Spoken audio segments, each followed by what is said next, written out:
is no place to escape to. This is the last podcast. On the left.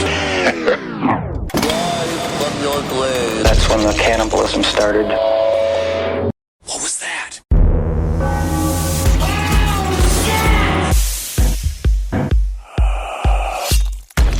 All right, boys.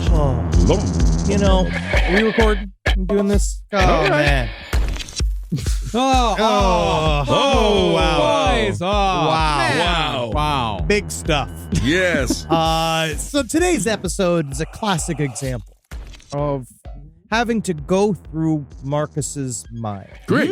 In order I'm to excited. get to what the rest of us like. I got my raincoat on. Yes, please do. I got my nice shoes. No, you wearing your nice shoes? The nice shoes I don't for wear Marcus's my mind. J's in Marcus's mind. No, they're two cut up avocados. Yeah. Yeah. You're just talking about just feet coverings that you're calling shoes. For Marcus's brain. Yes. Thank you. I would recommend sturdy shoes. I would as well. It's quite rocky. Craggy. It's craggy in there.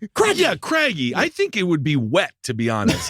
Wet and craggy. Yeah. It's like the coast of Iceland. Either way, I hope your fucking mind cloaca is ready for a bunch of 100-year wars data because we got to get through it to get to the good stuff. It's not getting through it. It's getting to talk about it. How much It's are we going to having the talk about privilege. shovel? Are we talking about No shovels? shovels, except for shovels that are used inside of little girls. Oh, my It's a long goodness. story. All right. Welcome to the last podcast on the left, everyone. Ben hanging out with Henry and Marcus. Today's episode, I think this is fantastic because we're getting back to our French roots. Oh yeah, we've always said we began French. I love the French. Currently going through a bit of upheaval. They're always going through a bit of an upheaval. Let's get into that is France's national identity.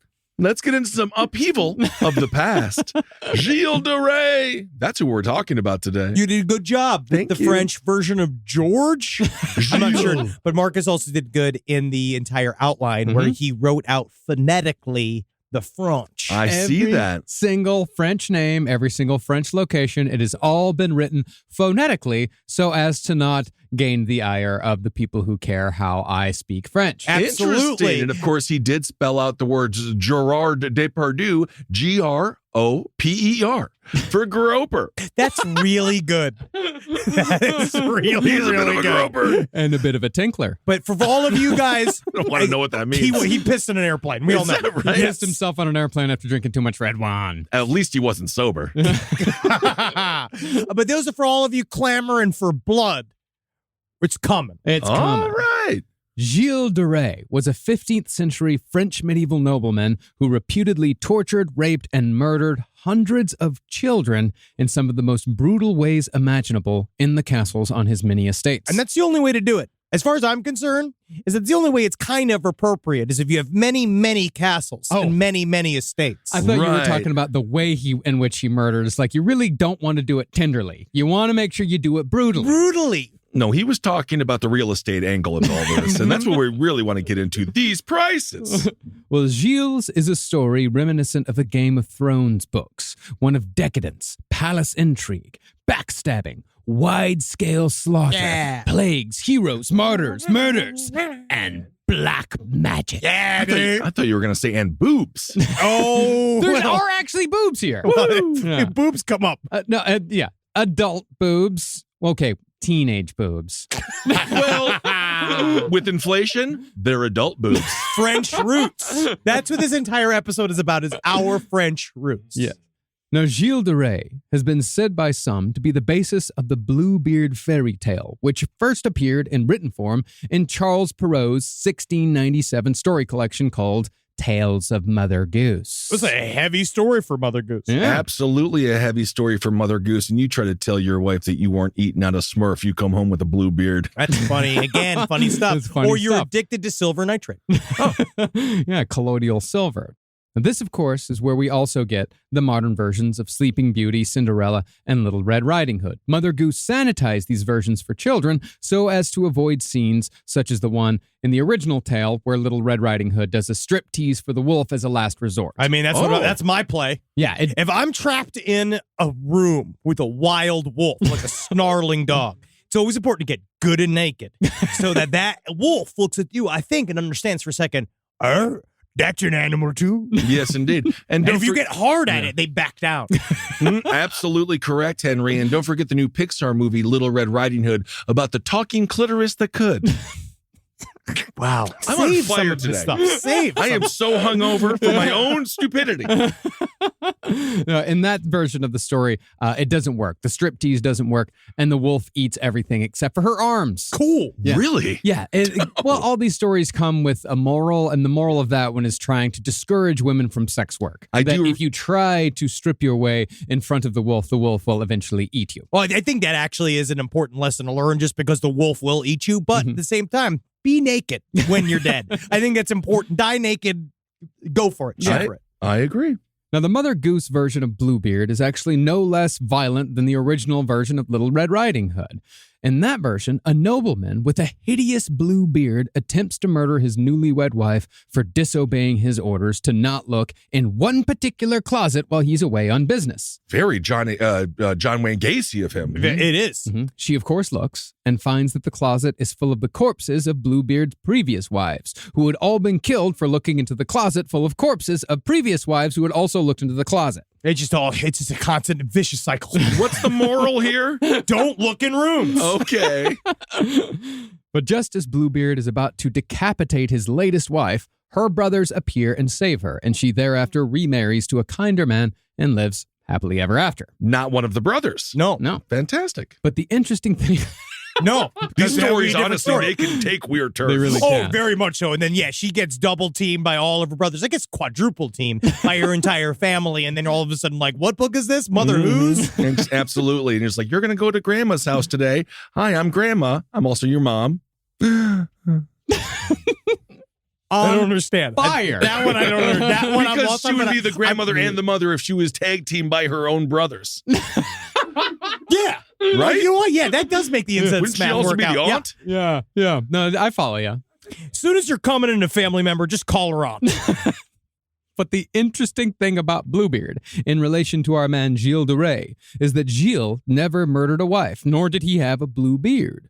While Gilles is often referred to as Bluebeard in modern times, to the point where both of our main sources for this series have Bluebeard in the title, The stories have nothing to do with each other. there's no historical basis for Gilles de Rais being related to Bluebeard. More likely, Bluebeard was based on a Dark Ages ruler named Connemar the Cursed. Yeah, that's fucking sweet. That is cool. And this is where history's cool. Yeah. Because you guys find these guys, like, he's a literal guy who took the nickname the Cursed. You know what I mean? Like, you have to be, like, truly very difficult man. Yeah. Absolutely. Yeah, Connemar the Cursed roamed the forests of Brittany as a werewolf after death, and later served as a spectral ferryman for the Breton River, where he absconded with Christian souls. Whoa, What do you that's think, cool. like, in a game of telephone of history, what do you think people would say about us and what we are like and what do we do in an allegorical sense? Henry the Pork Dweller. Oh, pork dweller. Yes.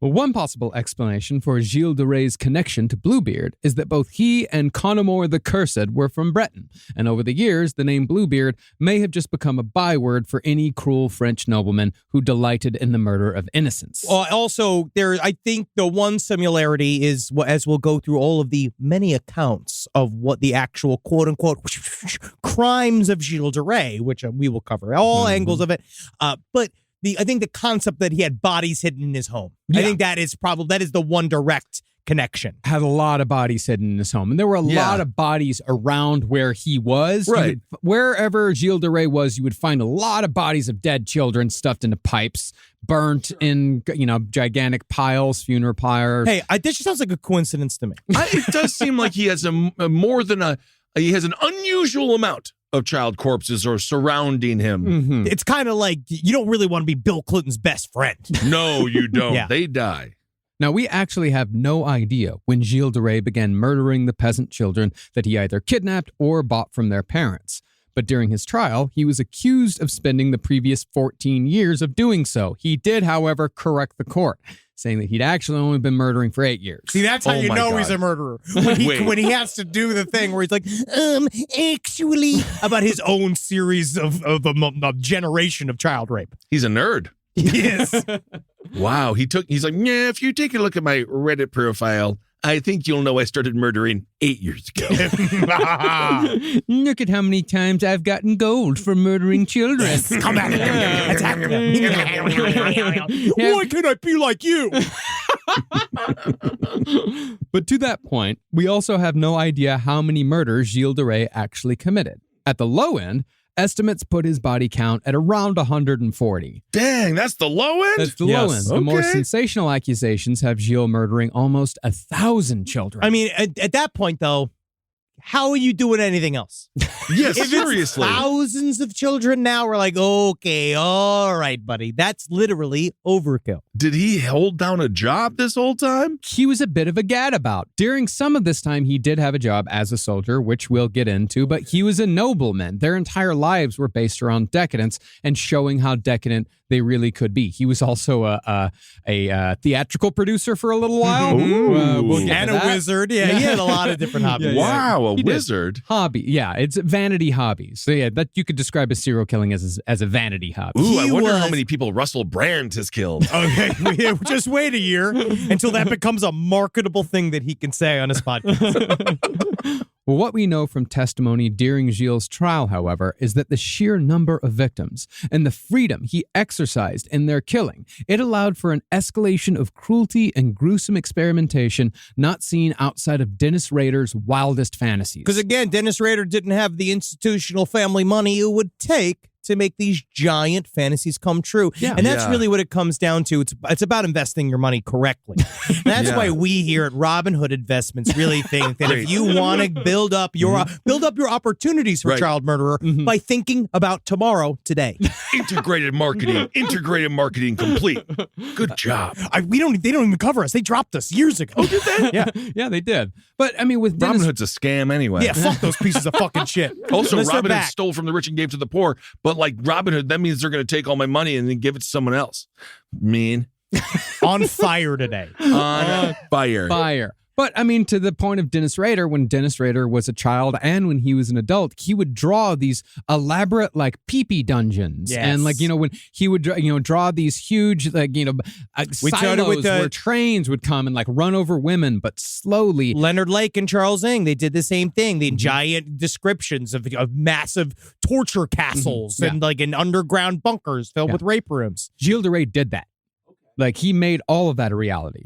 Now, but of course, there's also debate as to how much of that is true. Yeah. Did any of that really happen? I mean, of course, all of this is well documented. His trial was well documented. Where they found the bodies was well documented. And that's the thing, is that this story, this is not some Dark Ages tale. This is not rumor or legend. Our story occurred during the 100 Years' War. It heavily involves none other than Joan of Arc. Yeah, she shows up. And I got to say, terrible haircut, great attitude. Absolutely legendary. But if all the tales of de Rais' savagery were invented solely for the trial, then it would not be a stretch to say that 15th century France was home to some of the most imaginative gorehounds this side of Herschel Gordon Lewis. It's Seriously. almost like there was a 100-year war that they lived through. It was like they saw a lot of blood. Yeah. They saw a lot of violence personally. Just the people of France saw a lot of shit. And that would continue for a very long time. It feels like, because again, this came from, it was like plague, 100 Years' War. All of this stuff is all happening all at the same time. So it was a very violent time period. And Gilles de Rais, that's why we don't know whether or not people are spinning fantasies out to do a political hit, which we'll kind of discover. We'll talk about the basis of eventually. Or is it just because guys like Gilles de Rais came about and kind of utilized a world of mass violence and kind of lived amongst it in a way that was they were ready for and loved and embraced. Seems like Mr. Gilles de Rais needs to have a one-on-one interview with Oprah and really clear the air. Yeah, I mean, that would be incredible. Yeah, Gilles de Rais with its 15-year-old Joan of Arc just seeing visions next to Oprah. They're 15 feet apart, COVID. And it's so nice that they're in the middle of her giant bunker and they got drones in and out. But again, they don't really want attention, but they have a lot of cameras there at the same time. But before we get into the whole story, let's acknowledge our sources. For this 3, maybe 4-part historical extravaganza. Yeah, they recovered a lot of ground in this shit. Yeah. We have Gilles de Rais, a biography of Bluebeard by Jean Benedetti, and Bluebeard by Leonard Wolff. And don't worry, all ye well-actuallys out there. We will get to the Gilles de Rais' innocent rebuttal at the end of the series. Yes, we will. Now, as opposed to the dark ages of Connemore the Cursed, Yes. Oh no! I won the lottery, but I lost the ticket. Damn this nickname! Gilles de Rais was a Middle Ages nobleman who lived through and fought in the third phase of the 100 Years' War against England and the hated Burgundians of France. I hate you, Burgundians. Oh, absolutely. The way that they are just constantly throwing rotten fruit at you. I hate a Burgundian. Because you know what's bad about stinky old fruit? Ain't wine yet. Bring it to me when it's wine, please. But of course, here at Burgundians, kids under 8 eat free. So don't worry about it. Also, if you have the gout, half off. Half off. Here at Burgundians. Well, by the time Gilles de Rais was born, the 100 Years' War had already been ebbing and flowing for 67 years. Oh, it's only 67%. It's 67% done, and you only got 33% left. A little less than 67%, actually, because it actually lasted for 116 years. What the living fuck?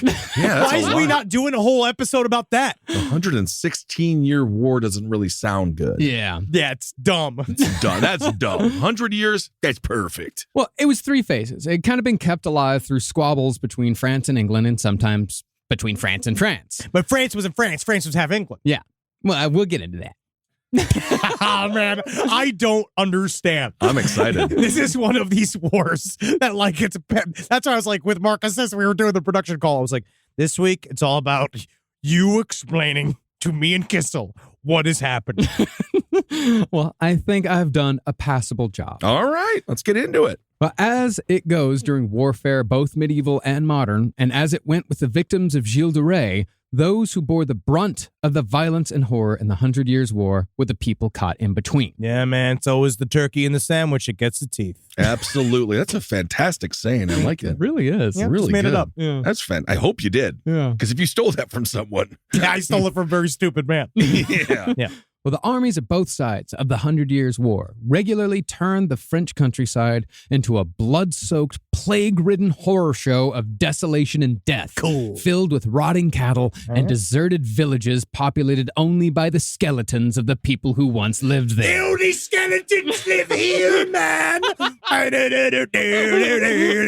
It's like Williamsburg in New York. Yeah. It does sound like that. All right. Really fun. Did they ever think about picking up the skeletons and maybe moving them? Why?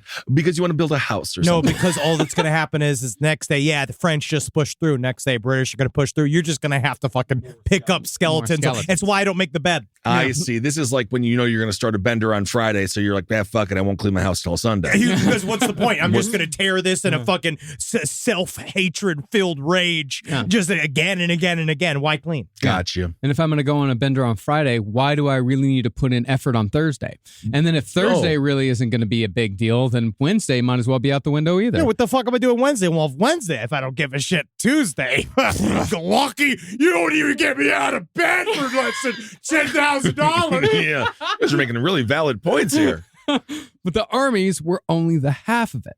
Peasants also had to contend with the mercenaries, the land pirates, the free knights, all of whom plundered villages for food, supplies, and kidnappings. Land pirates just sound like they're in ship formation, but they're too poor to have a ship. Keep going. Get those oars going, boys. They're just like stuck in grass. Captain, should we find water, please? Are you to the plank with you? And then he just jumps 6 feet to the ground.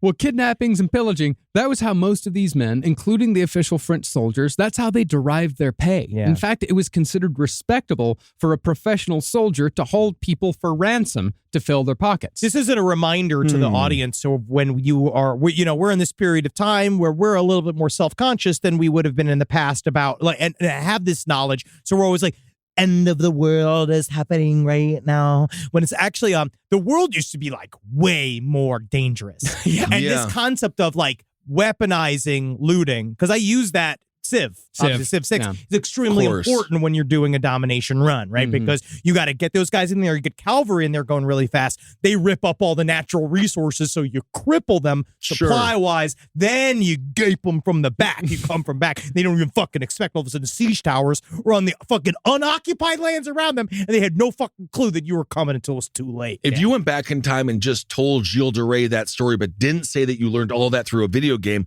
you could have become a general. I would have been a jet, and that's how Yeah. I view this. All this, I'm like, yes. Every single time I read about medieval like war strategy, I'm like, yes, very good. I did use that in the campaign of 2019. When I went to the torture museum in when we were in Italy, you know the one that you stand up and they shut the door and it's got a bunch of spikes in it.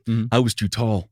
For the Iron Maiden. Well, yeah, they so would I just. think they wouldn't have done that to They me. would have beat you to death. I think Oh, they would have yeah. stabbed you with a bunch of swords. I went to one Italian torture museum that was fucking awful. I was just in this room, and then this slat opened up, and it was just this guy eating delicious spaghetti on the other you side. couldn't of the get fucking- to it. And I couldn't Sure. get, even though I kept slamming my face and getting and like rubbing Yeah. up against it. There You was went, just nothing. you went to an Italian jerk-off theater.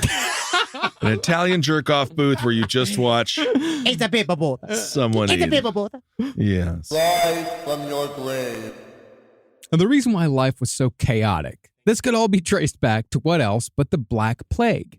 It had killed a third of the population of France between 1347 and 1352. And when you combine that with the body count in the 100 Years' War, it's estimated that France lost half of its population in the 14th century. Dang. That is to say, the central government of France hadn't even come close to recovering by the time Gilles de Rais was born. By the time of Gilles de Rais, France was more of a collection of individual leaders who levied their own taxes, coined their own currency, and enforced their own laws. Isn't that also kind of what happened in Italy? I have no idea. We'll get on to that. I'm not going to say yes nor no. I because don't know I have either. not studied Italy. I don't even know what time period you're talking about. Italy is shaped like a boot. That's where I'm at right now. Italy is shaped like a boot, and France is shaped like a butt that's sitting down. Oh. The way I could kind of describe it is that imagine if all 50 states were their own small, like if states' rights were taken to their extreme, Sure. and America was just a loose confederacy, and every time we went to war, the president would have to go to every single state and like beg them to join in on the war and often pay them to do so. Yes. Oh, you can get someone to go to war so easy nowadays. It's almost too easy. I mean, but the guys that are volunteering real hard, like too easily, you don't want them. That's the problem. Because That is the problem. A lot of them are just human body shields because they're just like 250 pounds of fucking Applebee's batter with a bunch of AR-15s that they bought from the tour web, and now they're just kind of spotting them up. I heard they're very easy to use. They are easy to use, and the new ads for the army are hilarious because they recognize how fat and lazy we all are. Yeah. And they're literally just like, you like to play video games, right? Ever want to fucking kill somebody? Yeah. Well- You're in. Well, in France, there was a king. Yes, kind of. But France was by no means unified, and marauding bands of brigands pillaged, raped, and stole their way across the country without fear of reprimand because the nobles cared very little for the peasants, even though that was supposed to be their whole fucking point, Also- was to protect the people. Yeah, but also seems like the nobles sort of kind of understood, like, if we get in the way in the armies, they'll kill us too. Right. And so they probably just go like, they're just in their castles, just going like, looks bad out there. It's like Right. watching shit happen. I'm like, ooh, don't do that. Ooh. Well, likewise, the military commanders of France at this time, who answered more to the nobles who paid them than to the king at court, they were no better than bandits. And in fact, Gilles de Rais is one of those noblemen. He was no more, no less brutal than his contemporaries on the battlefield. He truly was a man of his times. Mhm. For French nobles, the point of war was not service to God or country, but rather the collection of more wealth, more land, and more everything. Well, 'cause And it's- more bones. More bones. And it's because it's destabilized, right? So they all are kind of acting as if they are their own mini kingdom. So Yeah. everybody is taking whatever resources that aren't nailed down to kind of protect themselves from each other. I mean, that's a very generous way of looking at it. I'm saying as a man who is, again, led many campaigns in medieval Europe, I Again. understand why one would do as such. And as a man who sees very much the parallels between this and, say, modern times, that it seems like a bunch of assholes in gigantic castles hoarding wealth like a bunch of fucking dragons for no reason other than that they have a mental illness that fucking makes them collect wealth above all and fuck the people. That is more of an ungenerous view Yes. of the same circumstances. Italy. Isn't it shaped like a boot? Isn't it, though?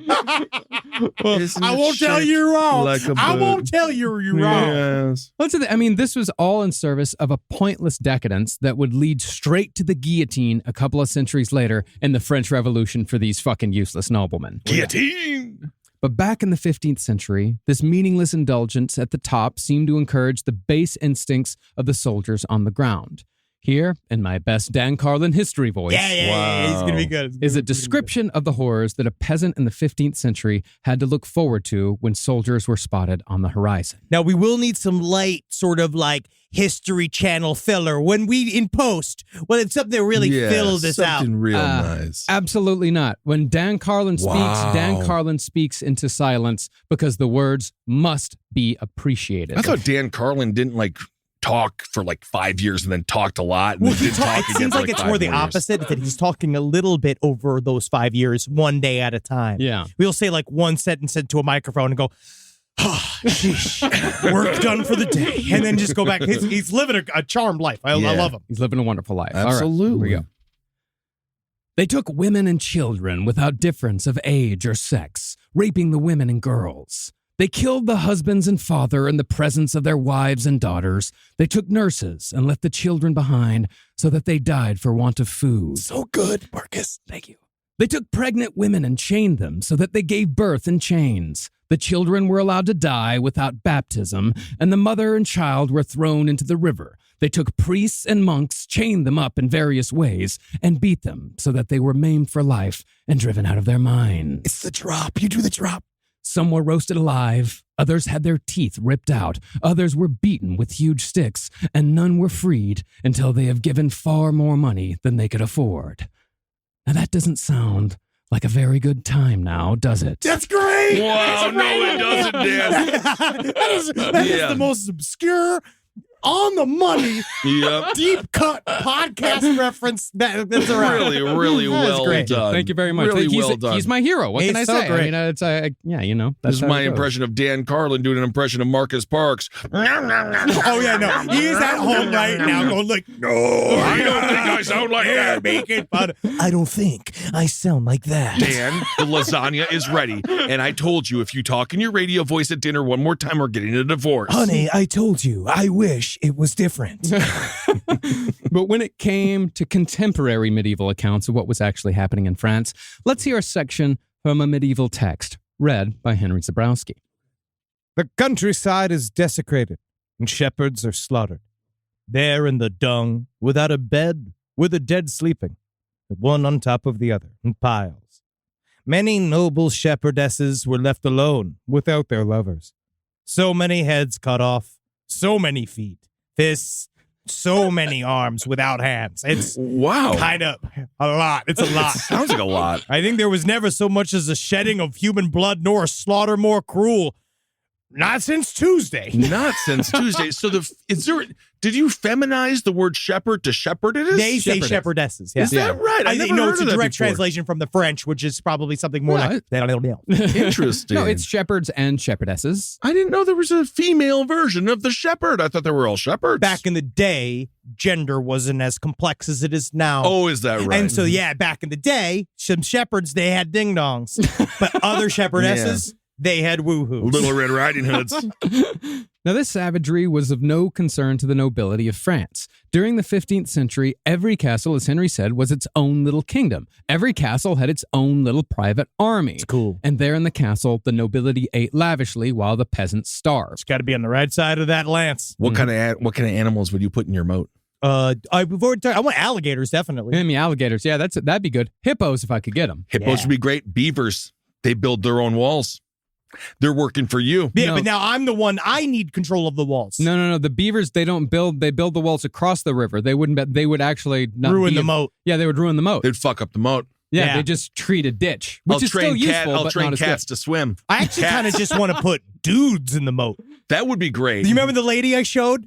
on the stream Yeah. who The lived in lady the in the lake. water, Yeah, yeah. that lady. What if it's those guys, but it's dudes, but they got guns? Mhm. Awesome. Perfect. Dudes with guns. And if you want to see that, of course, patreon.com/lastpodcast on the left. We do the stream every Tuesday live That's- at 8 p.m. PST. Integrated marketing. Integrated marketing. Nice. Well, the measure of a successful noble was not in the morale of his people or even necessarily in how adept he was in battle. Rather, when it came to the respect of his fellow nobles, it was all in how decadent and luxurious the life of that noble could appear to be. It's kind of like Instagram. It's this kind of, Why? It's like Instagram. Why is it like Instagram? Because you're seeing everybody else's highlight reel. We're not really seeing who they are as a person. That is true. Good but point. but the nobles, it is. I feel like it's the concept of constantly trying to separate themselves from the hoi polloi, and like we're chosen to be this role, so we kind of live this extravagant life because it's what we were chosen to do for you, to look up to us aspirationally. Yeah. And it's also about competing with the other nobles. Like, again, if you want to compare it to today, it's like, you got a big boat. Fuck you. I got a big boat inside my big boat. Wow. And my big boat inside my big boat also has caviar. The turducken of boats. Also, Hoi Polloi, a fantastic strip club where all the girls look like bobbers. What's bobbers? What's a bobber? Fishing bobbers. Wow, weird. That's surreal. They're That is round. like that is literally like They're Hoi Polloi. They're going to be round. I just don't Hoi understand. Polloi with the girls that look like they're round. So you're saying that It's a round. That doesn't even make Girl, sense it's because lures are like skinny. No, They look like bobbers. worms. No, bobbers. He could have Then we just as move on. easily said beach balls. He could have said basketballs. He could have said any other kind of ball. That was interesting. That was like because that was they're also I wet. wanted to bring you to my Jungian therapist and have you say the same sentence. It Just just they're wet. That's why I said bobbers. Well, as author Jean Benedetti put it so succinctly, French society was like a man who, finding the world hostile, retired to his gilded chamber to masturbate. oh, you're talking about me in 2020. Yeah. Nice. Yeah. Well, of course, some nobles took this decadence to violent extremes that none of the others dared dream of. And that brings us to Gilles de Rais. Ooh, setting the tone, setting the scene. Now we're meeting the man, and I don't know what he sounds like yet. Gilles de Rais was born in the year 1404, appropriately in the Black Tower of his family castle at Champotzay. Nice. Wow, Very cool. good. Yeah, thank you. De Rais was born to two nobles named Gilles Leval and Marie de Craon as a result of a complicated legal dispute over property between noble families that is far too complicated to go into here. Okay. Some would say boring. Yeah. All right. All you need to know is that by the end of it, Gilles de Rais was the sole heir to his first of 3 massive fortunes. Dang. And he's exactly as you imagined the sole heir of many medieval fortunes would be as. Yeah. Gilles was therefore raised by servants in what was referred to as, quote, the cocoon of luxury, a little prince who had little to no experience with what the world was like outside of his pampered existence. I don't understand. Why is my milk warm? It's more Melania Trump. I don't understand. Why is no one praising me yet today? I think it's good. I mean, we'll work on it. This is a 4-part series. I'm bouncing. No, I know. You're working. This is Baby Gilles. Baby Gilles, of course. Okay. Baby Gilles. That's good. Okay, we're getting I'm there. just a little baby. Now we're talking. Yeah, now we're Just a getting there. little. Give me the. Yeah, you want my teeth? Yeah, you want my teeth? I've been a man this whole time, buddy. I know. Well, it was said that Gilles was to sleep in an airy but not windy room looking out to the east so that he might be gently awoken by the sun. Hello, each Mr. morning. Son. Are you the one with the titty? No, that is Spanish. Hello, Mr. Son. That's not. It's closer. Is it? As long Hello, as, Mr. Son. as long as it's not Jamaican, I'm happy. Hey. Oh, God. Now you should wait.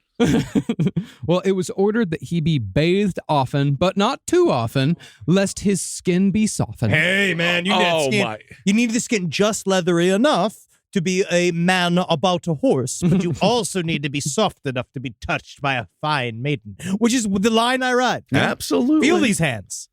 We all have very Sweaty. soft hands. They're very sweaty. It's hot in here. Actually, my hands are quite rough. Well, they've softened since you've been off the field. Well, he ate consommes of veal, beef, and partridge, but did not eat fish because it was said to make children too calm. Too calm. Oh, yes. So they wanted him all wild? Yeah, well, I mean, Oh. listen to the drinks they gave him.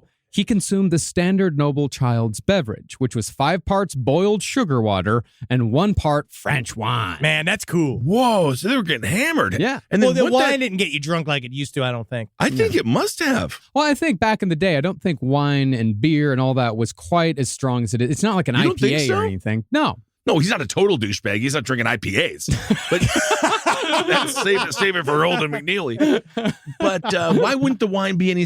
I feel like it's still the same thing. I might be talking on my ass. I think it's because they just drank it more regularly. That's what I would say, because they drank it because it was better than a lot of the water than most of the time. Yeah, they drank beer more than they drank water. Or at least that's what the commercials told me. I love that one. Yeah, that was nice when friends used to call friends on rotary phones. No, I remember. Well, concerning Gilles' behavior, he was also unpredictable, physically aggressive, and destructive. Yeah, because he's fucking sugar high and drunk on wine. He is, what's his name, Lord Farquaad from Yeah. Trek. It soon became apparent to everyone that they were raising a psychopathic monster with no boundaries. And if anyone tried punishing him, they themselves would be punished even more harshly. Are we That's back on fun. our? Are we on our David Miscavige series still? No? No. We're setting up for our future Baron Trump series.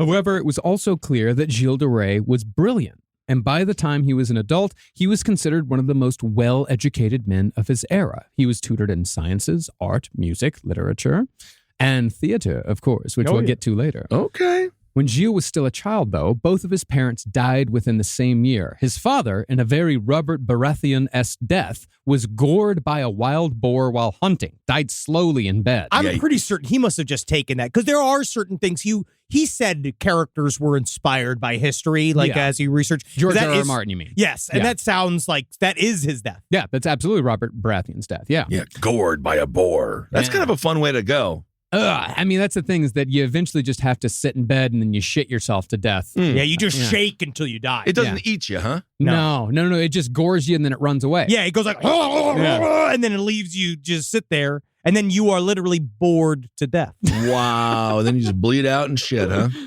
And his mother's cause of death, unknown. Yeah, because it's not important. Yeah, well, women die so often then. It's cold. Maybe she just had the flu. Maybe. Yeah. Well, it said that she left after the father died and remarried. There's one record that says that she remarried, but then she died very soon after. His mother is very mysterious. Can't you just die back in the day from a paper cut? It gets infected. You're screwed. They don't have penicillin or anything. Oh, yeah. die You for get a hit lot. by a cart. You can get fucking yeah. chomped on by a horse. You can fucking get one of 5 different diseases we know to be the plague. You can die like that. You can die of just bad milk. Yeah, a horse could kill you like 7 different ways. Awesome. Options are limitless.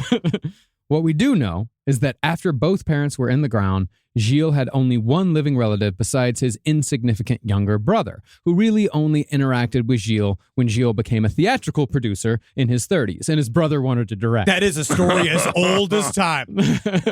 I mean, really, this story, as you'll come to see, it's like, you'll see like Gilles de Rais is like a combination of like Harvey Weinstein, Ted Bundy, and Jared from Subway. Oh my goodness. Yeah. Wow. Top 3. My top 3. Wow. That's my dream blunt rotation. So I've got a date with this guy, Gilles. He says he's Weinstein, Fogel, and Bundy all in one. Ooh, So does I'm he pretty have a brother? Yeah, but he's insignificant. He just wanted to play songs. He's Roger Clinton. Oh, Roger Clinton. Or Billy Carter. I know Billy Bear. Yeah. But when it came to possible legal guardians after the death of Gilles' parents, the most obvious yet worst choice was his mother's father, Jean de Craon. Everyone knew this was a bad idea because de Craon was described as little better than a bandit who had no regard for anyone but himself, nor did he follow the laws of God or man. Not to My mention favorite crayon was Silmarillion. I was going to do my crayon joke, which was not to mention how much he scuffed up the floor. Yeah. So we are really. Yeah. really good for that. Yeah. Yeah. And if you ate them, your poop would be alarming. It's a 1, 2, 3 punch. Boom! Wow. Content! Triple-headed tornado! Comedy podcast. Well, when Gilles de Rais' father was on his deathbed, he said, "Whatever you do not let Jean de Craon raise my son." These wishes were, of course, not met, and it's likely that de Crayon's influence led to Gilles de Rais' unfettered brutality. Yeah, you never dude- want your last words to be like, no, why are you laughing? I was serious about why are you laughing?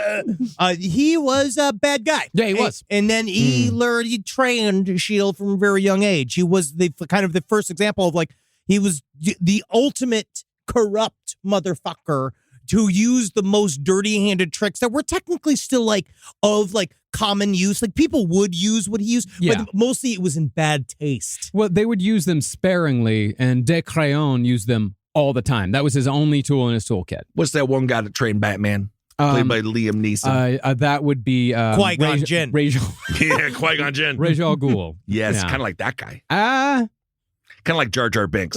Kind of like Jar Jar like a Binks. boot. Just keep saying, just remember, Italy is like a boot. Just keep that on a rotation. This is good. well, Jean de Crayon raised Gilles to believe that their family was above morality, just so long as it was to their benefit. The closest analog in Game of Thrones would be the Boltons, amoral, calmly savage, and ruthlessly ambitious.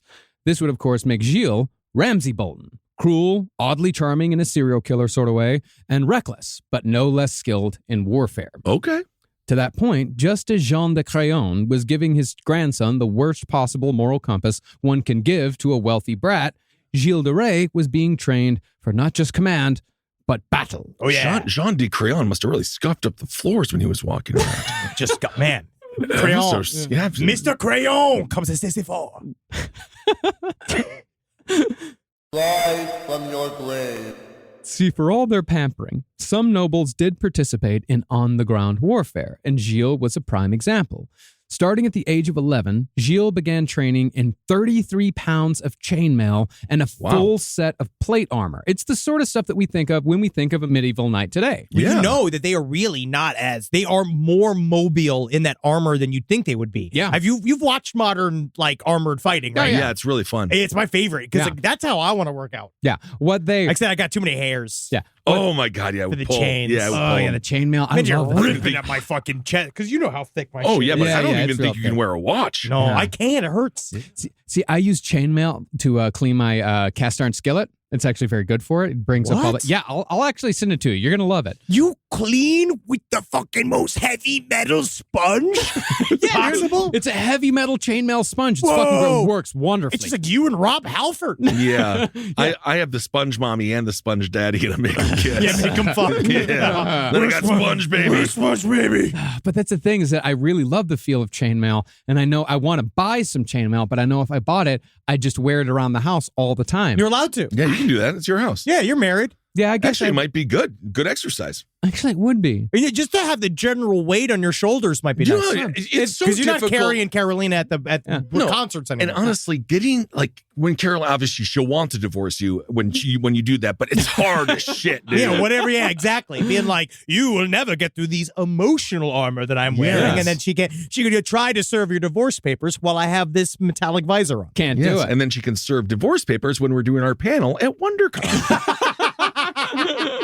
Well, Ben, you mentioned shitting and how Yes. difficult shitting would be. I did. There was a whole protocol to that. Whoa. Well, I mean, for peeing, most of the time they just piss themselves Sure. because it wasn't really worth it, and things are kind of dirty anyway. yeah, so you who already cares? reek. Yeah, you already reek. Yeah. Yeah, it's going to be uncomfortable, but you're going to be fine. Shitting, though, you can't have a big deuce back there. It's gonna Unhealthy. fuck with your You can't mobility. fight Oh, yeah, with alongside the holy matron of France while you're sitting in a fucking puddle of diarrhea. Yeah. No, so no. When they did need to take a dump, their squires would actually reach down and lift up their chainmail and would have to sit there as they squatted and let one drop. It's like a lady on her wedding day. Just so you know, and that actually brings that reminds me, we're starting an intern program here at LPN, and it's really going to help. Mostly, it's about spotting dookie pants. Yes, You know? indeed. Whenever one of us has to go, because you can see when we scrunch up our face, the katana.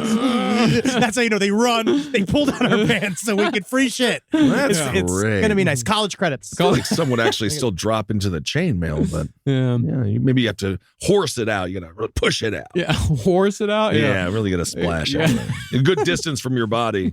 Yeah. Oof.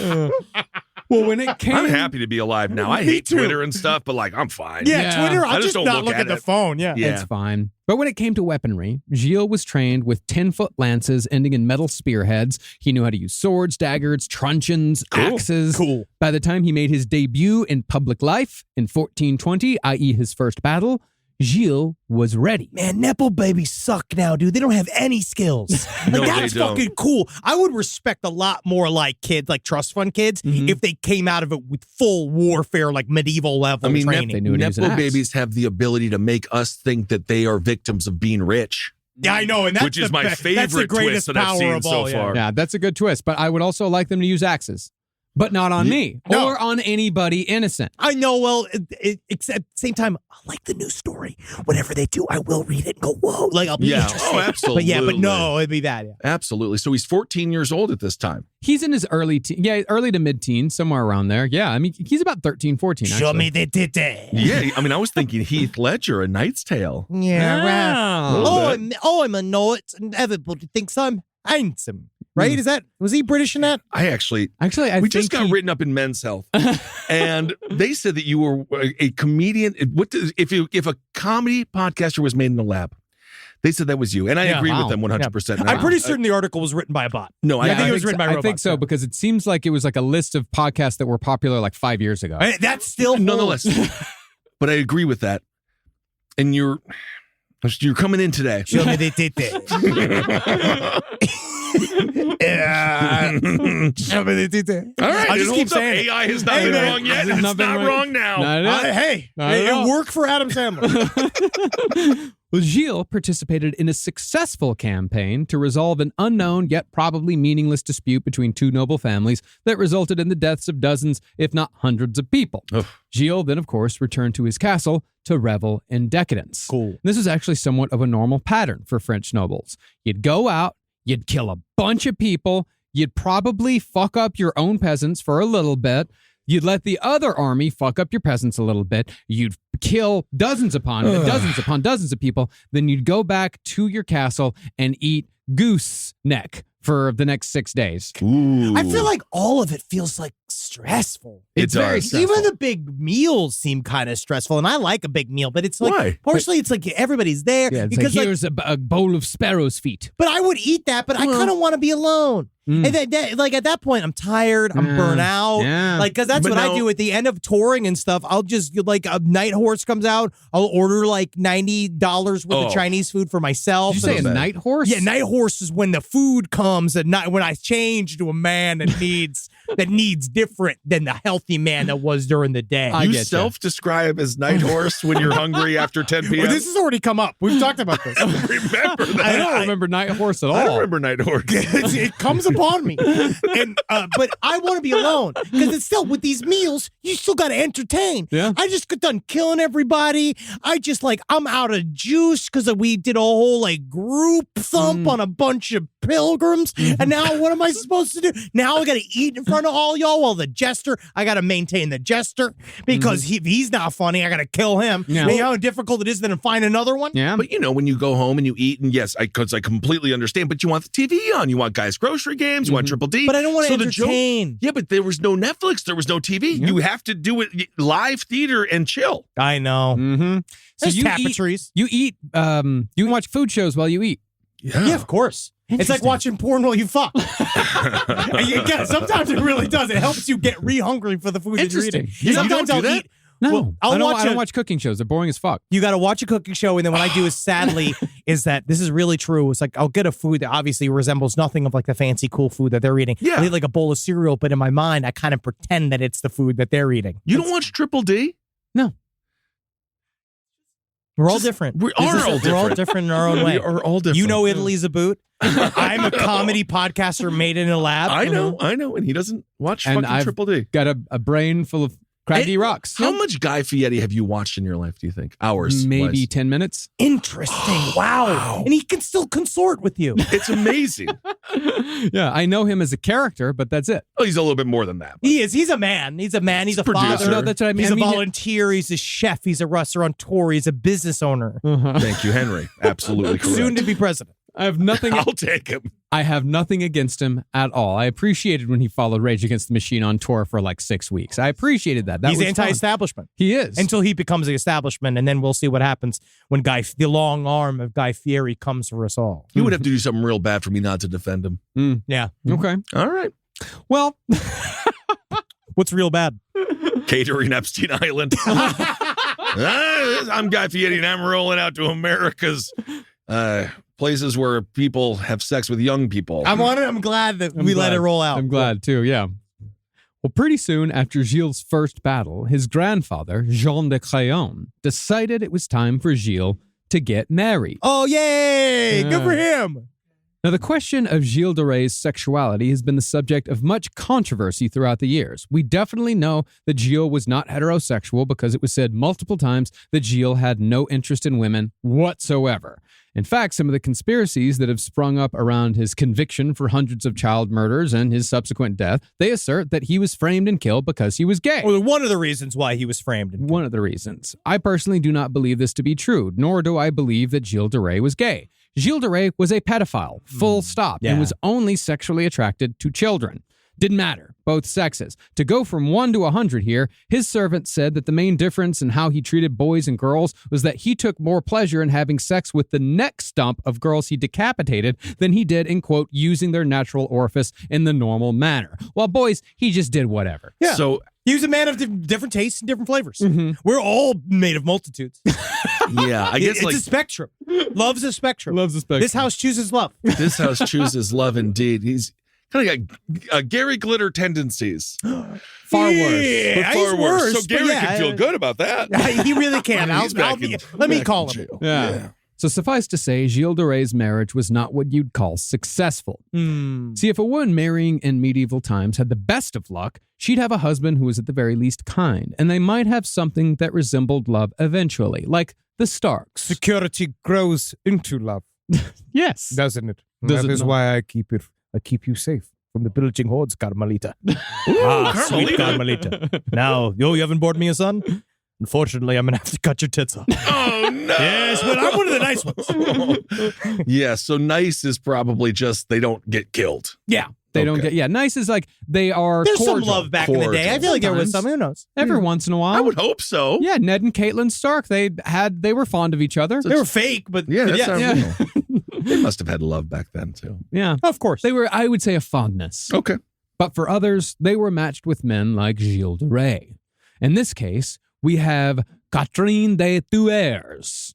And even though she was a distant cousin of Gilles, which violated the church's laws on consanguinity, her family estates bordered the lands owned by Jean de Craon. Wait, they used to call bro sis love conscription. Yeah, they made it sound fancy, but yeah, that's just that's them cousins. That's them kissing cousins. Yeah, that's Okay. cousins marrying each other is consanguinity. Yeah, but it was against all the rules. Which is why for a long time their marriage was shunned because it shows more. That's why, like, as we keep building the case for whether or not the crimes of Gilles de Rais were real, it's more about like, where does the man come from? What are other signs that show the depravity of the dude? Yeah. Everybody said our crew is against cousins fucking. Like, we don't like it. Other royal families do it. Whatever with them, again, good for them, whatever they like.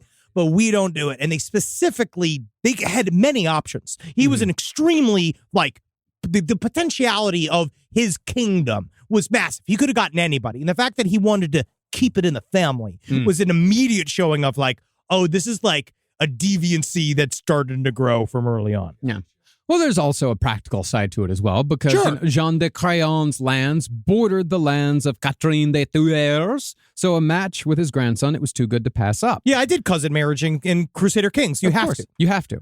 And so, in November of 1420, when Gilles was in his early teens, he rode to the castle Tiffauges and kidnapped Catherine de Thuers. He then terrorized them. I'm doing the best I fucking can. No, man. you're doing great. I'm doing You're the best really I good. can. Yeah. As soon as I heard that, I just thought I just wish men were more romantic like they used to be. It's just like, you're mine now. Come here, woman.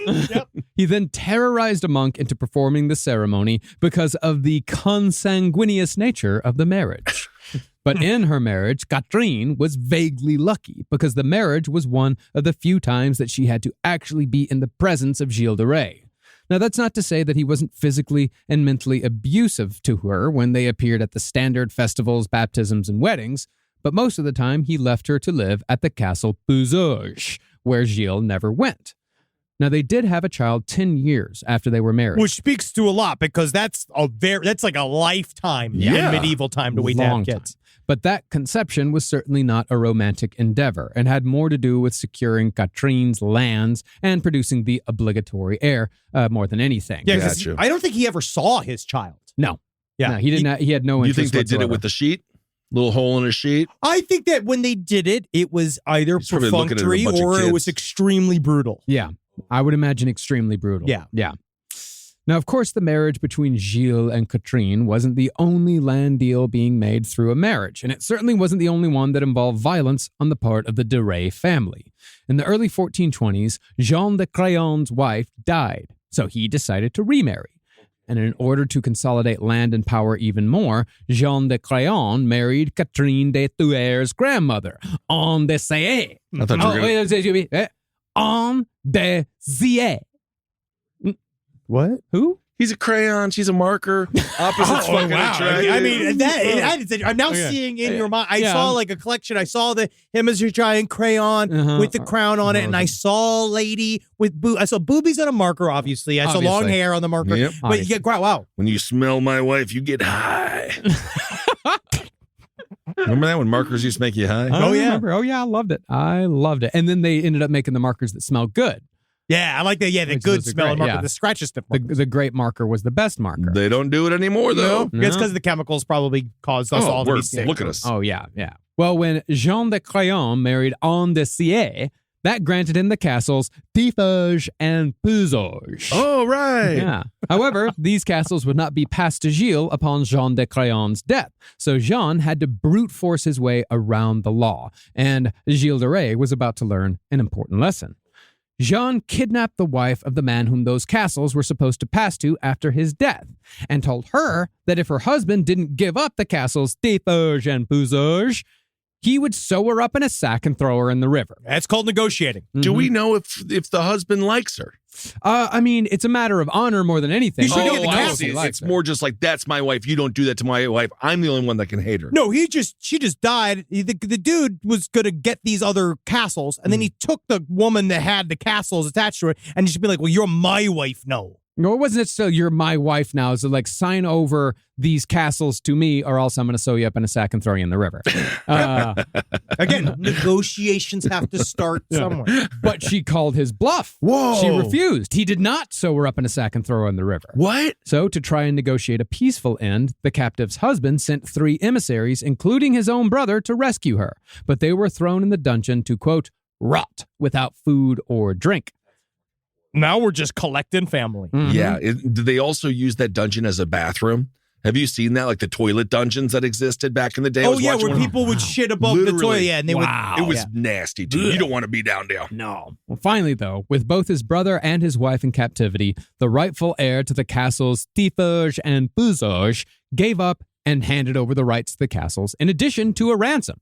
Oh. He then reported the behavior to the crown in hopes of some sort of punishment for Jean de Crayon's behavior. Yeah, he went and tattled. Mhm. Huh. But to the point of the king having little real power at this time in France to police the nobles, when the court sent a royal messenger to de Crayon's castle, de Crayon had the messenger brutally beaten and just sent him back to the king and said, that's what I think about that.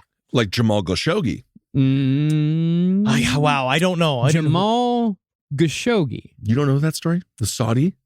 Oh. The Saudi prince who killed the journalist? Killed the journalist. Oh, I didn't know. Yeah, this would be different than that. But, I mean, he did still. Similar. He just killed it. Yes, it's similar. He Yeah, killed the messenger. Yeah. But yes, he killed the messenger, but this guy wasn't killed. He was sent back to the king. He was sent back, though. Back to the king. brutally Okay. beaten. And when the court issued a fine for the whole incident, the Crayon simply didn't pay. And there was no consequence whatsoever. And that's a lesson that a lot of men have learned over time for a long time. That if you just don't pay your bills, actually sometimes it's very difficult for them to come get that money. Mm-hmm. Now, It's true. Not for us. Actual rich people. Yeah. Oh, yes. Actual rich people. Yes. Yeah, they're smart. Now, Gilles de Rais learned an incredibly important lesson from his grandfather during this entire escapade. See, most noblemen didn't conduct business through kidnappings, ransoms, and savage beatings. They only did it sometimes. Yeah, he was acting like a mob boss. Yeah. Like he was doing the thing where like, this is how I do stuff. And most of the time people just like don't want to deal with it. Mm-hmm. But Jean de Craon was teaching his grandson that a nobleman could conduct himself in such a way if he was so inclined. And Gilles de Rais was very much inclined towards activities far beyond kidnapping and simple beatings. It titillated him. Immediately understood. Like, because he jumped right in. Like, that's why Jean de Craon was like super into Gilles. Like, he loved, they actually were, whatever their version, I don't even know if it was love, but he saw a kindred spirit and took extra attention to make sure that Gilles was like gonna be just like him. Mm-hmm. So because his grandfather had ignored the laws of God and man, Gilles de Rais was now heir to 3 vast fortunes. And if Gilles believed that he could treat noblemen in this matter, just imagine what he could then allow himself to do to the peasants. Rise from your grave. Now, once Gilles was of legal age and was able to control the fortunes he'd already inherited, he began ignoring his grandfather altogether. And while we don't know exactly when he began murdering children, I think it's fair to say that he probably at least dabbled in heinous activities after he was answerable to no one. I mean, his whole life of never being answerable to nobody. Right. And then all of a sudden you're grazed by a truly corrupt individual. And I'm certain there was plenty of abuse being bandied about in his, just like, his way of doing things. Yeah. But pretty soon after Gilles came into his own, he would be called off to battle, where he could spread his misery across France with every other nobleman who was involved in the last phase of the 100 Years' War. 116 Years War. Please.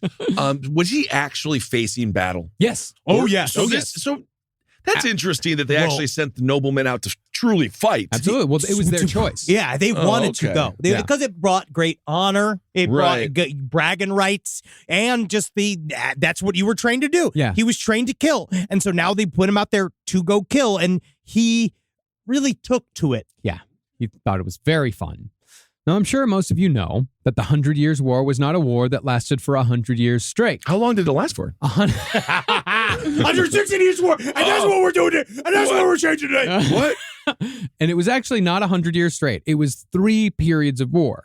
And Gilles de Rais fought in part 3. Okay. There was a couple of decades in between each phase. The first period, however, had been the most hellish. The Black Death in France began and ended during that phase. Oh, and it my. did not slow down the war a bit. What a nightmare, dude. In fact, the war only exacerbated the plague because of the thousands of corpses that were created by both the battles and the pillaging. In other words, if the plague didn't get you, the soldiers would. Oh, yeah. And then at least you're killed. Weirdly, in a way, I bet you, in a really fucked up way, it actually prevented the spread of plague in certain areas because they just came through and killed everybody that would have got the plague. And then it just jumps around. Fun times. Good times. Well, as far as how the 100 Years' War started, though, it basically came about because England in the early 14th century controlled much of France through a series of marriages and other royal flufferall that didn't mean jack shit to most people. Then, in 1328, the King of France died. But due to the rules of succession involving matrilineal lines and other sundry horseshit, the King of England was suddenly heir to the French throne. Now, you're hearing this here, right? This is where it gets complicated. Kissel, just let it through. Just let it roll through. That's what I do, too. I'm just letting this information... Yeah, just let hit it my roll. eyeballs. His words, the sounds of his words, the vibrations are hitting my eyeballs. Right. I'm looking at him, seeing him smiling. Getting sort of that attitude. Yeah. Understand that what he's saying he's happy about. Yeah. Brain begins to understand all of this information, still technically on Wikipedia if I need it. Henry, we're going to chalk this up to flufferall. This is all flufferall. This is flufferall. I actually said that word for your benefit in particular because I knew you would attach to the word flufferall. I love the word flufferall. That's all he can think about. Absolutely. Italy is a boot. And Italy is a boot. And Flufferall, it's a fantastic program where we send you a fluffer. If you have a porn, or their hands are always wet. Mom and dad aren't kissing anymore? Flufferall. Welcome to Flufferall. A man who gets your father hard enough to love your mother. Well, yes. There was basically a bunch of kings and queens would intermarry between countries for various truces, various, all sorts of shit. Right. There were so many different reasons why they would intermarry. But basically, when the King of France died, the King of England was the heir to the throne. And since England already controlled half Which is of kind France, of a snipperoo, right? It's bad, right? it's It was a mistake. It was a mistake because then the King of England had the rights to the rest of France. The French didn't like this. Right. They took umbrage to that. So they attacked England and kicked off 116 years of on and off bloodshed. Can we cut to a medieval flutes version of All Along the Watchtower? That's a really good idea. I feel like that's a good cover. idea. Made in a lab. My mama raised me. I ain't no test tube baby. I just couldn't suck. I know. Now, by the time of Gilles de Rais, 1425, the Great Mortality was almost 100 years in the past, and England was under the rule of King Henry VI, who was at this point not quite 5 years old. Oh, a 5-year-old is in charge of all this shit? He actually came into power when he was 9 months old. It's a very important baby. Yeah. Wow. France, meanwhile, was being ruled by a 22-year-old named Charles VII, who was at that time not yet named king because his father had technically disinherited him before he died. But These are all fucking children running the show? It happens. Again, when you notice that in a underlying, that's when to attack in Crusader Kings 3. Mm-hmm. Also happens in Game of Thrones all the time. Yeah. But even so, this guy, Charles VII, was still in power as the Dauphin, which is a French word meaning the guy who's next in line to be the king. Now, the 100 Years' War... Yeah, I bet he is a real fan of dough because a lot of those guys were pretty big. Absolutely. Dauphin. Dauphin. Absolutely. Dauphin. Well, bread is a sign of wealth. Yeah. Well, bread was all the people's food. Yeah. Now, the 100 Years' War had been reignited 10 years earlier after decades of peace when England invaded Normandy. England had since come to occupy most of northern France, including the cities of Paris and Orleans. So to retake their lands, the call to war was sounded, and Gilles de Rais was one of the many who answered. Remember, history makes you hot, guys. Both of our Absolutely. wives are hot women that voluntarily turn themselves into nerds. Absolutely. So now just understand the new cool thing is to be super into the 116 Years' War. Okay. The last 2 weeks, the only thing that my wife has been talking about around the house is the Cold War. Think about that. So when you say this is Well, boring, isn't it's that not. nice? Become a hot woman in your mind. There you go. And isn't that fun? And she's using it as an analogy for your marriage. Isn't it? It's like a Cold War. Marcus, I feel like we're going through a Cold War. I call you. So you guys are more. It's more of an organized. What do they call it? It's a theater of conflict. You mean like a demilitarized zone? Yeah. Yes, it's very much so. Well, here from author Michael Bataille, or Bataille? I don't know. Who Michael cares? Bataille, I don't know. Bataille. I think it might be Bataille. Bataille. Well, here is a description of a soldier's life during the war. There were days of drunkenness after the pillage of an enemy convoy, nights of hunger in which one could not sleep. When one found friends who had been taken prisoner and tortured, in revenge one tortured enemy prisoners to make an example, without hate, with indifference. One brutalized the peasants one met. To avoid being betrayed by them, one needed to treat them worse than the enemy. One hanged many. The population did not get indignant. On the days of a hanging, the condemned formed a line waiting for their turn without anger, without tears, without cries. They helped to put the cord into place.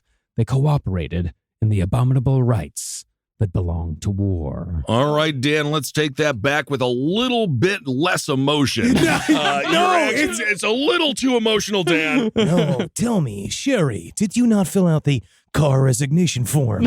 Seems that our DMV notice is late. Good. A little bit less energy, Dan. No, it's good. Did you have coffee today? It's the true, unwavering voice of the unbiased historian. Yeah. Yeah, That's a I true suppose. radio voice. That is the voice of a true radio professional.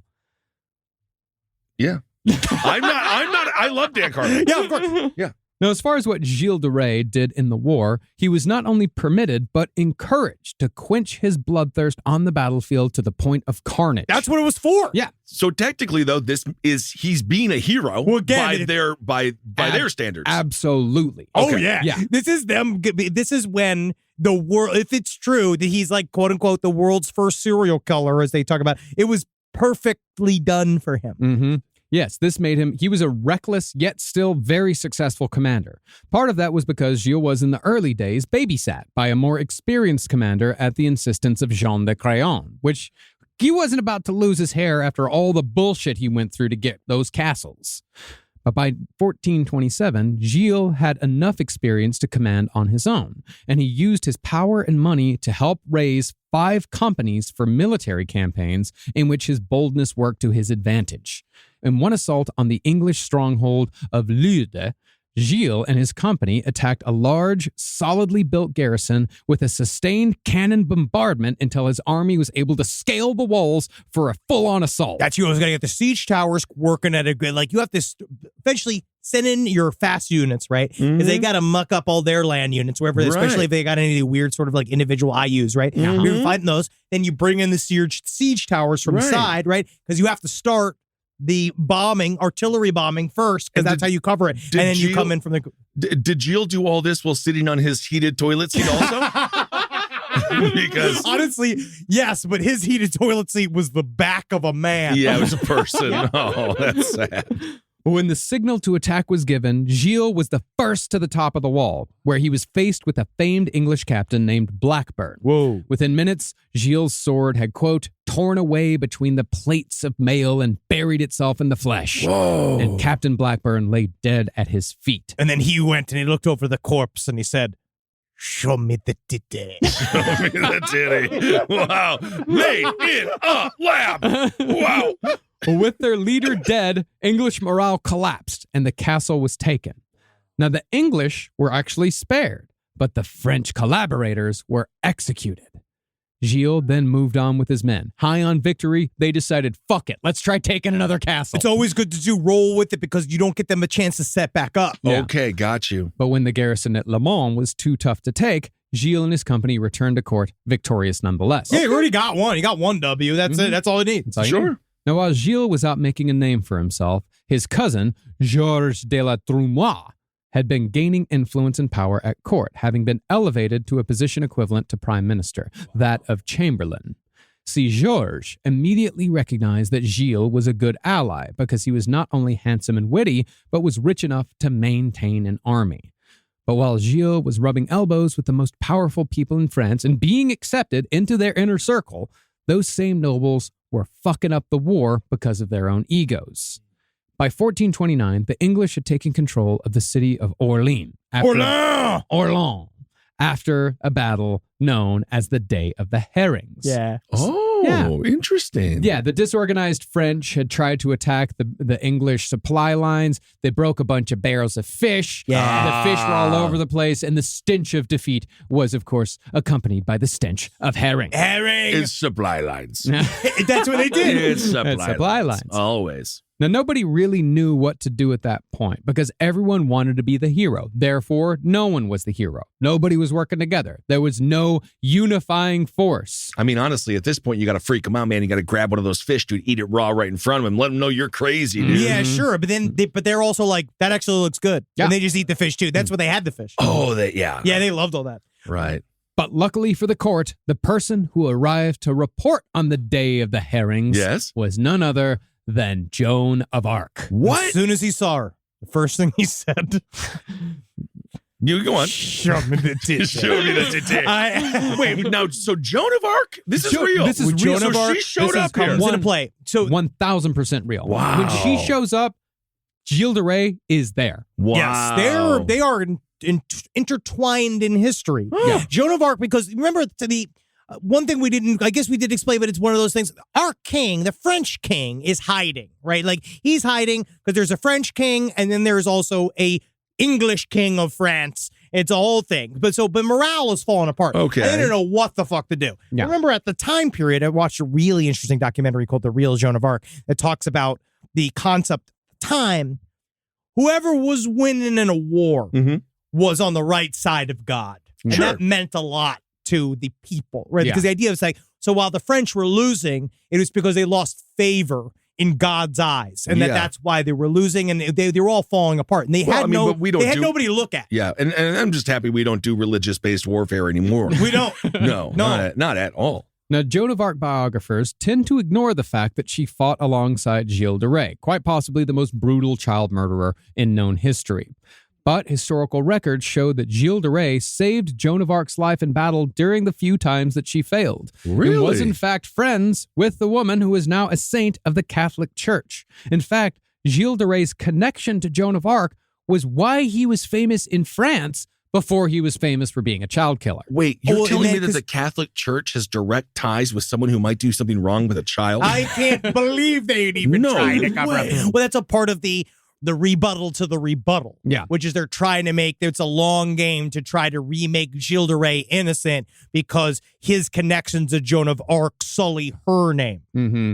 Oh, interesting. So she's giving him the good rub. She's just like, well, he can't Well, be it's that bad. because- He hung out with Joan of Arc. She became the patron saint of the Right. entire country. It's that is all real. Many years later. Yes, Yeah, but yeah. at the time, she was immediately this fucking superstar. Yeah. And so, since Joan and Gilles were close, it bears getting into the bizarre life of Joan of Arc. Super weird. It's very strange. Because you don't really know. Like I went through a couple of sources to try to really, because the mystical end is really interesting. Because we know that she believed that she had a direct line to a series of angels. Mhm. Yeah, for those of you who don't know, Joan of Arc was a peasant who led France's armies into battle on many occasions after being directed to do so by angels representing God. And she did it all starting at the age of about 16. Now, her military prowess is indeed real. There's no myth busting to be had there. Out of her 13 known military engagements, Joan won 9. Pretty good? Yeah, owes mostly to her incredible understanding of artillery placement. It means she was probably fantastic at math. Yeah, and understood angles. I mean, Cannons, there's also like she just knew and she also understood intimidation very well.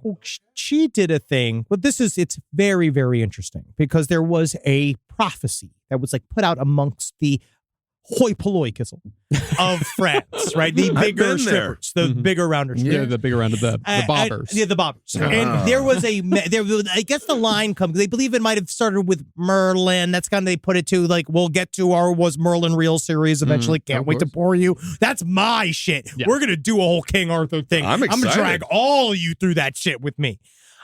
But I prefer the documented history, but that's just me. oh my fucking Wow. I'm I already can't wait upset. for that series. I'm already to fight. That's We're going to gonna be fight. fun. We're going to come to blows. Yeah, we're going to have to start that series with ding, ding, ding. But there, Are you ready to rumble? the prophecy was that a woman will lose France, but a virgin shall save her. Mhm. And this concept of this well, woman. Jaleel wasn't a virgin, though. No, the No. woman that there's Joan. another Joan person. was the virgin. Yes, there's basically, you're talking about the woman who lost France was why it was, that is a kind of meltdown of the idea of the family lines caused them to lose the throne of France. Matrilineal lines. Yes. Yeah. But they said that there was a prophecy, this person's going to show up and it's going to take us to the top. And so at some point, this girl arrived. She arrived and she was she fit the bill. She was full, like, you'd call her sort of vaguely a heretic, but she was a true believer. She believed that she had direct line to God, which is both challenging to people. Yeah. Because you had to prove it. You had to prove it, which Yeah. you have how she proves it, right? Somewhat, yeah.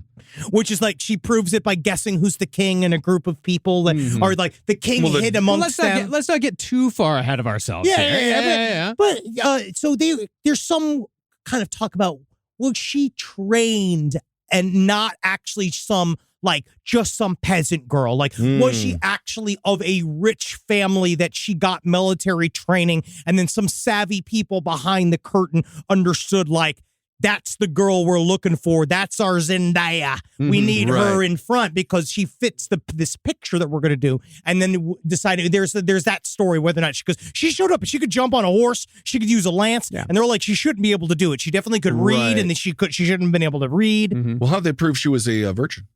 A long We'll process. get into that here in a second. Because when you hop on a horse. Pop. Yep, you hop on a horse. Also, I feel like old Dr. Hyman Buster over here. that's my name. The thing is, I feel like if you're a virgin, for some reason, if you kill someone, I don't think you're a virgin anymore. I don't know why. If you kill someone before having sex for the first just time, like now, it doesn't. Yeah. you jumped it. yeah. I cry for that child. Yeah. Now, it's said that while Joan of Arc, the person, was very simple, they even described her as childlike personally, she was masterful in battle, but really only when she had cannon to back her up. When she didn't, she lost. But that wasn't really the point of Joan of Arc. Yeah. Joan of Arc was a symbol, someone for the French to rally around and the English to fear. She freaked the English out. Yes. She was also out of her fucking mind. Oh. Someone who truly believed that her frequent auditory and visual hallucinations were heaven sent. She saw full body apparitions. Yeah. She said the people Full that she torso talked vapors. to. I mean, full she torso didn't vapors. even need meth like the Nazis did. She just fucking had it. They said that she never tired. She said that she was up all night. I think it's because Manic. she was like an 18. You know, like, and so Well, you forget yes. how Yeah. young and strong you can be. Yeah. But she would talk with them. There's some words. She also said she saw God in lights and sounds, and she would see things, and that she was given a set of things that she was supposed to do by the angel Michael. The archangel Michael arrived to her. She said, number one, great hair, smelled great. John Travolta. It was. Yes. It was him time It was traveling. Michael. Yeah. Yeah. Yeah. And he was like, oh, Joe. What you got? Oh, he's back. Oh, God, come on. I mean, Made in a lab. made in a lab. But there's some sayings that they think that the angels she spoke to are an allegorical version of actual people she talked to that Okay. she would posit as she'd call her angels. Right. But they were like, guys. It seems like in any era, she would have a compelling story and some followers. Yes. Yes.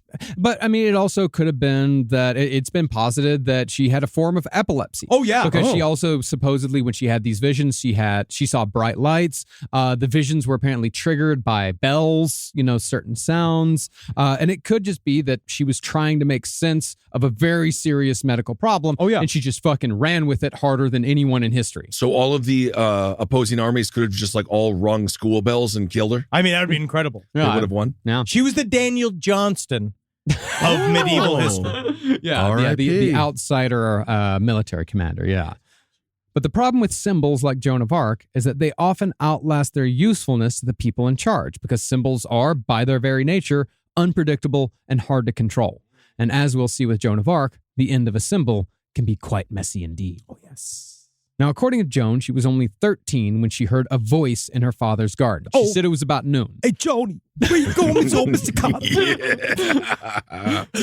The voice, she I said. don't care what anyone thinks. I love it. I love it. It's great. It's fine.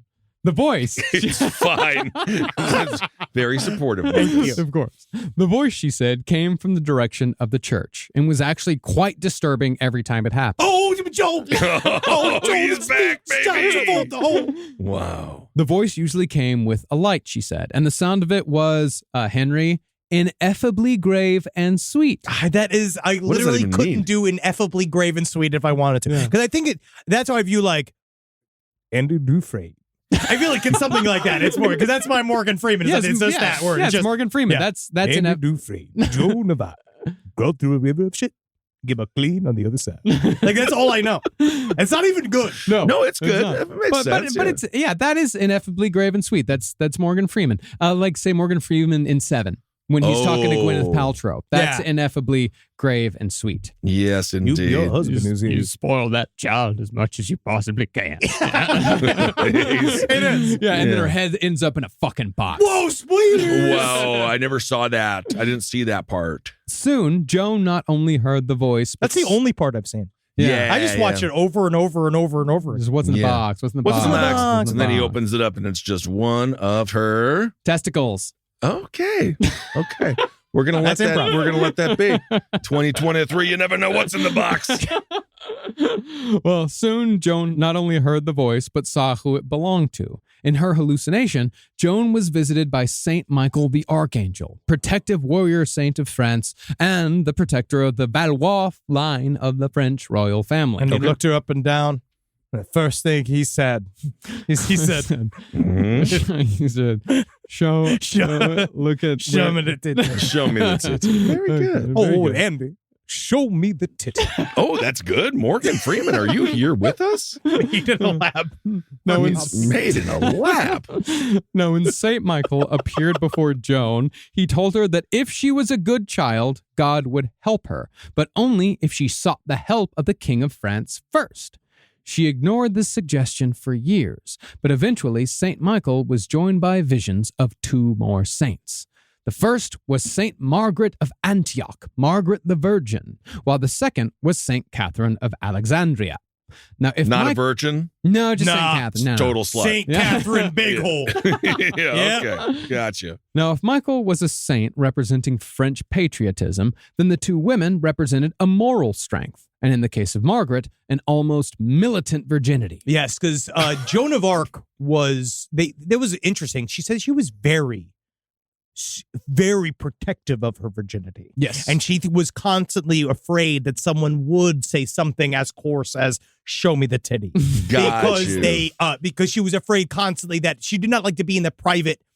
She did not like to be in private with men. But she was afraid of them. But she was in private with men a number of times, which we'll get to here in a second. Okay.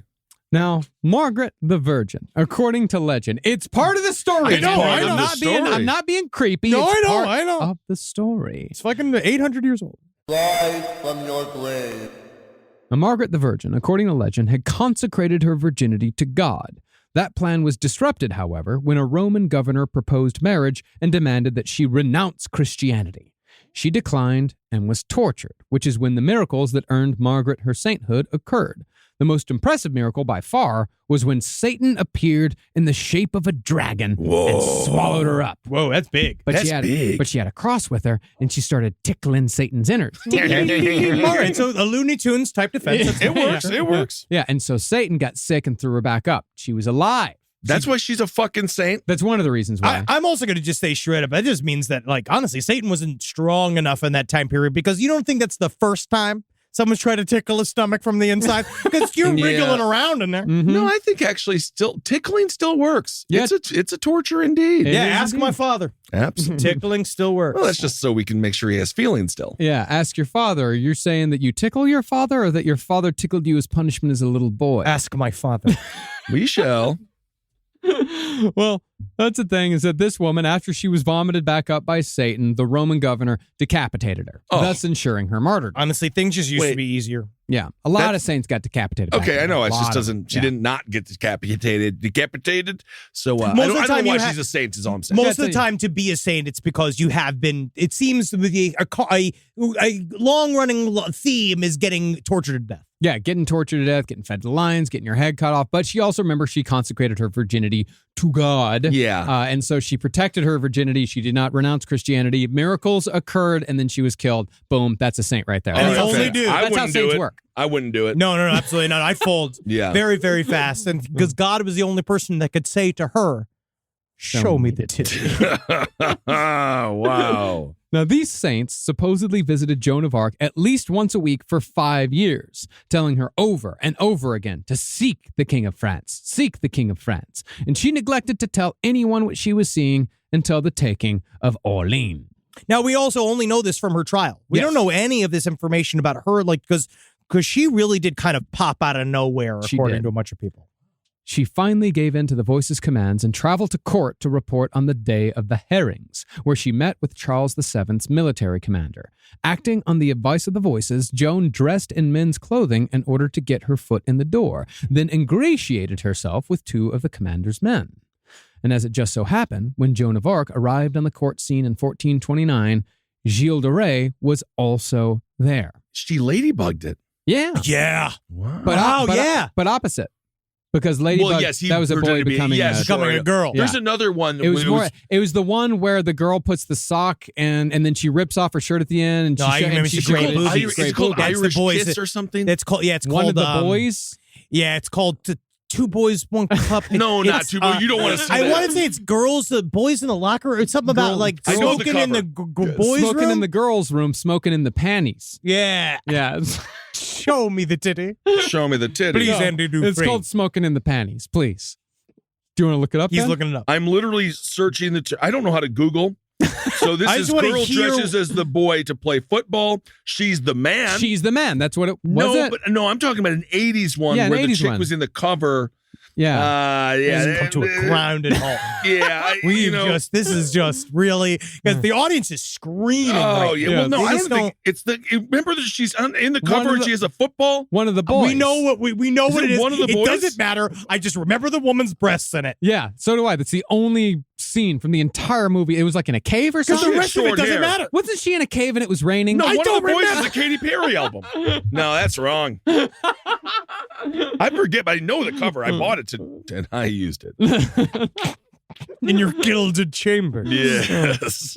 Now, concerning Gilles de Rais and Joan of Arc. Thank you. Some of Gilles de Rais' biographers, the ones with more romantic points of view, they claim that Gilles was immediately smitten with Joan of Arc and thereafter fell in love at first sight. No. They go on and on to say that Gilles was suffering from erotic frustration because of his wife's frigidity. Oh, yeah, because that's what they always say about medieval times and marriages, too, because women are even they're definitely allowed to be frigid. Yeah.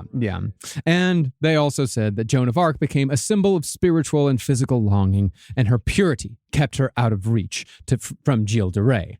But to the contrary, it was documented by several authors that Joan gave off no sexual aura whatsoever. Literally did not want it. Did not It was want just the women. no sexual aura. Yeah, she's a warrior. Yeah. I believe that. Yeah, and Gilles de Rais was, of course, a horrific child murderer who opened the body cavities of his victims so he could look at their internal organs while having sex with the cadavers while they were still warm because Gilles disliked a cold corpse. We're all different. Well, you did just I shoehorn drink that in iced there. coffee. Wow. I drink iced coffee all through the winter. Yeah. Okay, so that was something he used to do. We'll get into that, I'm sure. But this is a reason also, we'll get to the reason why I think there's also pushback about with these claims, because I think a lot of people don't do the horrible reading that we do and know that serial killers have done the things that he said that he did. Because a lot of people be like, no one would ever do that. But now we know for a fact that they do that. And then imagine what you would do if you had total, complete control and the society wouldn't fuck with you for doing it. At all. Yeah.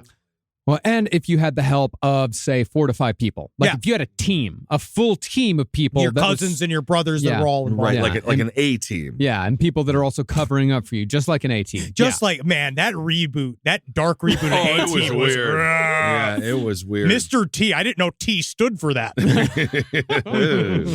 Well, as author Leonard Wolf puts it, it was probably more likely that Joan and Gilles were simply two strange people who bonded through continued battlefield experiences and a shared love of the theatrical. Oh, it's just because she was fucking batshit, whatever she was. Yeah. And he was what he was, which is another crazy fucking maniac, like a supervillain. But it's even possible that Joan saw Gilles as a sort of project, because while he was a psychopath, he was also a skilled and capable commander. And so, under Joan's influence, Gilles de Rais had a brief period of honor during this phase of the 100 Years' War, when Joan was hanging around. You mean Virgin Eye for the rapist guy?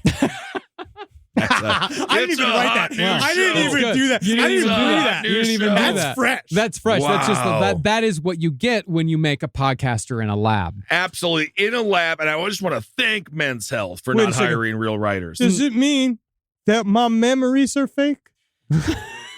Have I always been? Did you just meet me mysteriously when I was 26 years We old? programmed you this way, but we don't want you to find out this way. Yeah. So- Because you know how big of a budget me and Ben had back in 2009, God, 2010. You We guys were secret millionaires. this whole time. That's why we were recording out of that fucking dingy, dank basement. Wait a second, I'm having another memory. Was I in a houseboat? Whoa, was I Manchurian? You are Manchurian, my Yeah. friend. Whoa, cool. Cool. Oh. Thanks for the wife, CIA. Now, as far as Joan's appearance went, all accounts had her showing up at court with a short bowl haircut, shaved at the base of the neck and cut above the ears, as was the style for men at the time. And Emo Phillips Yeah. in the mid-'80s. Very much so. He's one of my favorites. She was also said to be pretty, but not overly so. And she was average height for the time, about 5'2". They were very short back then. Or Frosh. Yeah. But the one thing that almost everyone commented upon, and I only mention this in the interest of historical context. Thank you. Everyone from the dukes who dressed with her before battle to the squire who helped her take a dump said that Joan of Arc had, in their words, beautiful breasts. Show me The titty. Fantastic. I thought you were going to say something more negative about a stench that could come from her nether regions. That's disgusting. That is absolutely disgusting. No. She had many of them. They all said her breasts were beautiful. Well, what was Like, it? but they spoke about her. suited. Was it suited for matronly? It was like suited for like that's the term that they used for big bosomed. Was that it was good for babies? The Duke did say beautiful breasts in French, of course. But, Yeah. That's how you say it. Well, good for them. But I bring that up for a reason. Thank you. Some historical misunderstandings of Joan of Arc posit that Joan posed as a man throughout her military career. She did not.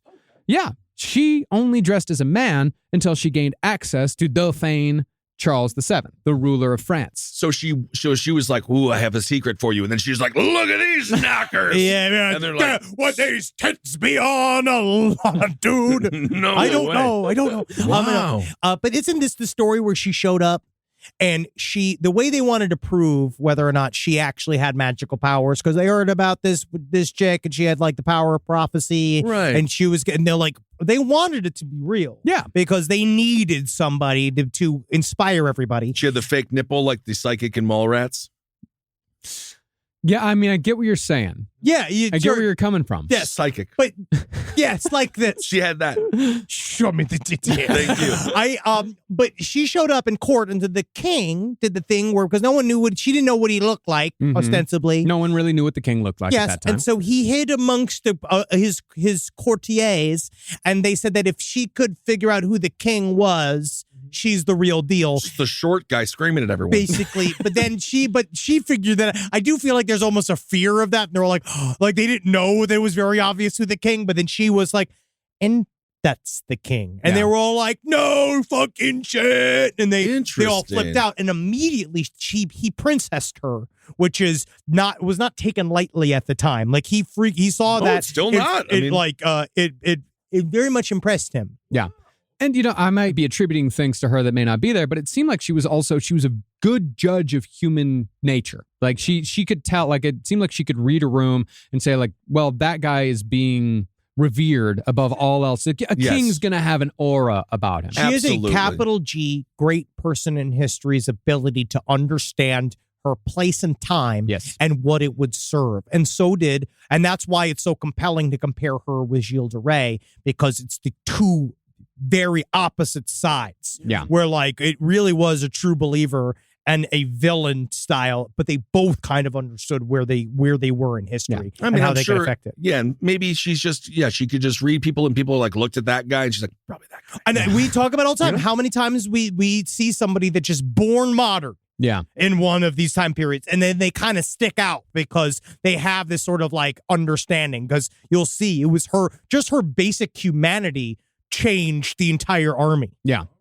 Well, at her first meeting with Charles VII, after she revealed her gender, they spoke for 2 hours, and it said that Charles wept after hearing what she had to say. Apparently, she had offered a private prayer regarding the legitimacy of his crown, and she was apparently quite convincing. In France, as Henry said, it was certainly at a low point here, and Joan of Arc seemed to be, if you're looking at it cynically, somewhat of a publicity stunt. Oh, yeah. It's sort of a last-ditch effort to turn this whole 100 Years' War thing around. Of course, she later proved herself to be valuable in battle as well, but Joan of Arc as a symbol was far more important. It was way more important. Yeah. Of course, for those listening, the 100-Year War was actually fought in 3 different increments and lasted a total of 106. Wow. Yeah. Wow. How did you know that? I actually just, the thing was with crayon. He's just scuffing up the floor. That's not bad. Isn't that crazy? That's crazy. Yeah. Now, for some reason... Now they got this guy, Macron. He leaves crumbs everywhere. That's a cookie joke. Wait a second. I made it in a lab. Your memories are fake. Oh, shit. Now, the Dauphin decided that if Joan of Arc was a virgin, then she was sent from God, and he'd consider her request to give her an army to retake Orleans. But if she wasn't, then she was sent by the devil, and she would probably be killed. Yeah, it was a big gamble. Whoa. So Charles VII had all manner of church officials and noblewomen crawl all over Joan. And they afterward concluded that only goodness, humility, virginity, devotion, honesty, and simplicity existed within her. Well, Now, you know how they tell you if you're a virgin? How? Literally, What how? they do is this is the ancient. You can do this at home. This If would you be a want to tell joke, this man, isn't like, no, this is real. This would be a joke made in a lab. No, isn't it? absolutely. No. Is that you get the woman, you get on her back, you get the legs up there, and the key is you take a little seed, You throw it at the pussy. If it bounces off, she's virgin. Yeah. But if it's If the seed sticks, that's a lady who's been a husband. she's been plucked. If it, and not so by you're saying you. if the vagina eats the seed. That's how you know. Yeah, like Little Shop of Horrors, like it's Audrey too. That was Nat Knight's first date. No, really. That is fantastic. That is fantastic. But after all the probing and prodding, is she still even a virgin? well, I don't. Because they get the I honestly, when they get I the have- spatula, whatever the fuck it's called. I Speculum? Speculum. don't know how they checked if she was a virgin. I do think Okay. that they literally just stuck a finger up her pussy. They might have. But then she's not. Well, Anyway, yeah, well, she yeah, is but a no, you virgin. feel Yeah, the- you're not a virgin when you get fingered for the first time. You lose your virginity when you have sex for the first time. Depending on how vigorous it is. Yeah, Depending. I didn't go to Notre I guess Dame, buddy. depending on your sexual. I actually that's Wow, up we're for. in the I think weeds. that's up for debate. We're but very much we in the can move weeds. on. We can move on.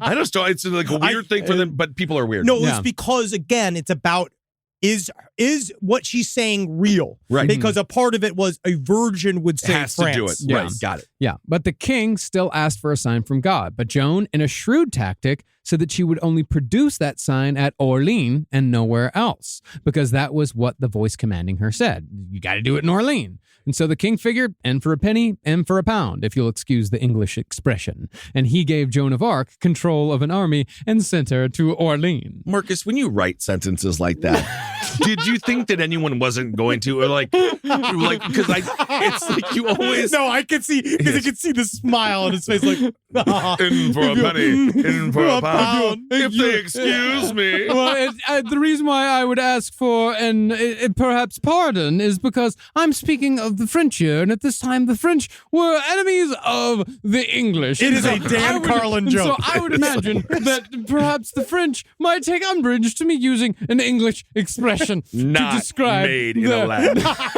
Not made in a lab. No, 100% Texan homegrown, yeah, my friend. made the old fashioned way by bullying. All right. Well, so Joan of Arc was given control of an army and was sent to Orleans. In tow, of course, was Gilles de Rais, who was placed in charge of another company supporting Joan.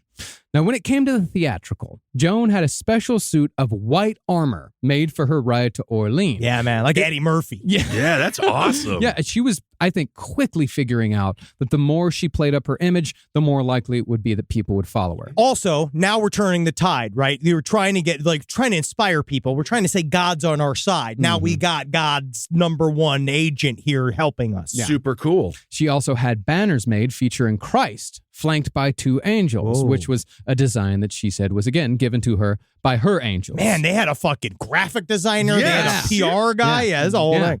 She also carried a sword with 5 crosses engraved on the blade, which she'd found rusting in the back of a church after the voices told her where to find it. This is also like That's it really awesome. is true. Like, and there's a lot of accounts of people saying like the thing about her is that she was spooky. Mm-hmm. Is that she would say shit like that. She'd like go off and be like, "There's a sword in the barn that belongs to me," and they're like, "Okay, Joan." Yeah. And then she'd like go and find. He's like, "I told you how God directed me to it," and you're like, "Well, I'm just."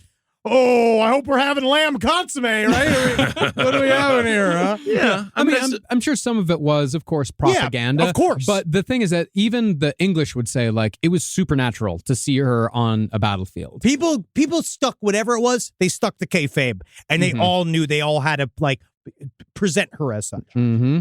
Yeah, and that's the thing, is that the people loved her for it. And of course, because the people loved her for it, then the king loved her for it. And military commanders even started following. At first, they grumbled, of course, because this fucking 16-year-old who just shows up, they're Right. putting her in charge of armies. But then once she started winning battles, they were like, oh, interesting. Yeah, Yeah. And she people are was fighting good. harder for it. It's Yeah. the Dan Carlin X Factor he talks about all the time. Yeah, and she was good for morale. And some have, of course, tried reducing Joan of Arc to a simple mascot, even though her skills in battle are well documented.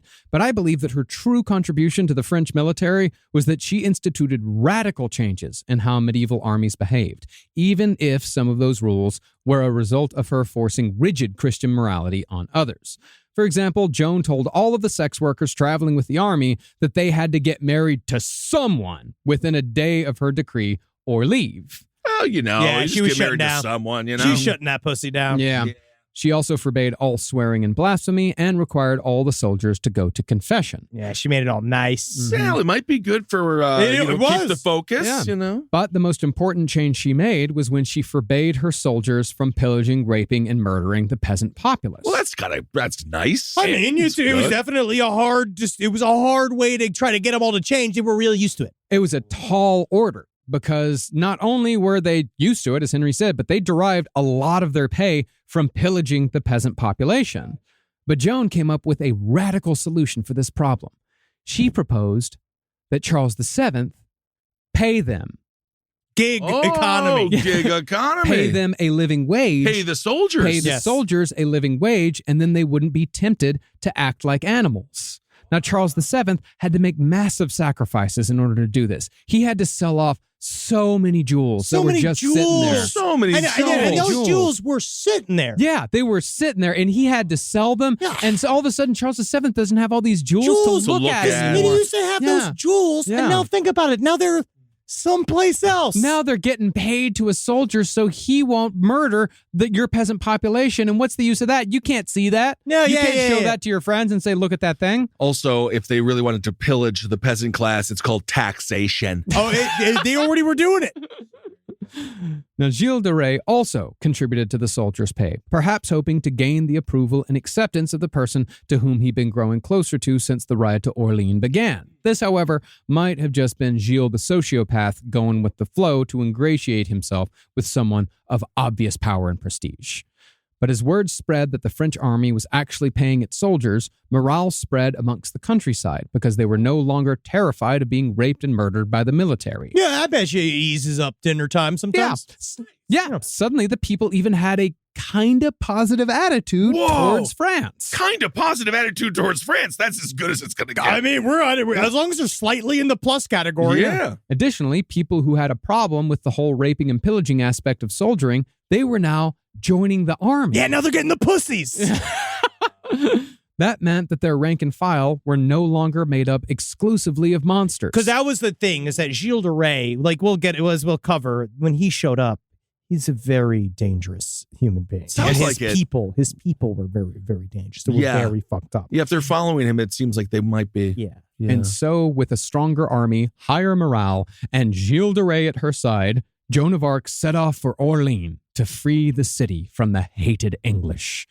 Joan, of course, famously didn't last long after that. And once Joan was out of the picture, the true horrors of Gilles de Rais began, which is what we'll get to in full on the next episode of the last podcast on the left. Hope you Oh. like neck fucking. I don't like it. I mean, Marcus alluded to what he liked to do with the cadavers. Oh, yeah, there. we'll get it. Oh, Next week is mama. going to be a full-on, like, Elizabeth Bathory style Oh. cavalcade of horrors that were inside his many, many castles. But don't worry, eventually we'll get to theater. Nice. Well, speaking And of black magic. Yes. Cavalcade of Horrors, that could be a good name for our next tour. Yeah, sure. That's Yeah, good. close, yeah. Cavalcade Or of- again, we're bringing Sexy Flax. Those are I my mean, two let's options just so let far. that sit in the workshop right We're now. gonna let- We're workshopping. It's in the workshopping. lab. Yeah, it's in the lab, bringing sexy flax. It's in Yeah. the, what's the If what I is- go in that fucking lab and there's a second me growing to replace me, I'm going to be very, very pissed. Yeah. Well, this one we got to make sure doesn't have that high blood pressure. I That fixed was our it. mistake. Yeah. We baked him in sugar water. No. Thank you all so much for listening. April 8th, you can see Henry and I. We're going to have a good time. doing a little live stuff. GetItMade.la/disaster makeup and check out Side Stories Left. Yeah. And as Marcus said, check out our stream. It's every Tuesday now. And so go to our Patreon. I think you guys will like it. And we're going to be at WonderCon Yeah. next weekend. That would be March 24th and 25th, I believe. think so. Sounds right to me. Yeah, and we're going to be signing books on Friday for Z2 Comics, and we're going to be doing a panel and signing on Saturday. So come on out if you're in the Anaheim area, if you're in the Los Angeles County area. Come on out. If you're in San Diego, come on out. Come on up, man. We're going to have a good time. If you're in Bakersfield, drive on down. If you're in Needles, drive on over. If you're in Tijuana, drive on north. Absolutely. And if you're in Needles, I don't know what happens there. Yeah. Needles is the scariest sounding town It is name I've Needles, ever yeah. heard. Yeah. Honestly, Needles. what's crazy is the spoon museum there is fantastic. Absolutely. Needle in Made- the spoon, made- the damage done. Oh, Thank you wow. all so much I for couldn't listening. figure out what was the Yeah, opposite no. of needle. I'm tired. But he did say, Ben did say needle in the spoon. That's heroin. You were talking about. That's what your brain was saying. Needle in the spoon. It's Neil Young. So yeah. Cool. It's just gonna work. Lab. I guess I am. In a lab. Yep. What can you do? Science made me. God hates me for it. Hail yourselves. Hail Satan. Hail Geen. I'd like thank you to the goop that made me. And I want to say thank you to the Weapon X program for that has made me, because it's, again, we wouldn't be here without me. We wouldn't be. In Canada? That's where they made Wolverine. Canadian?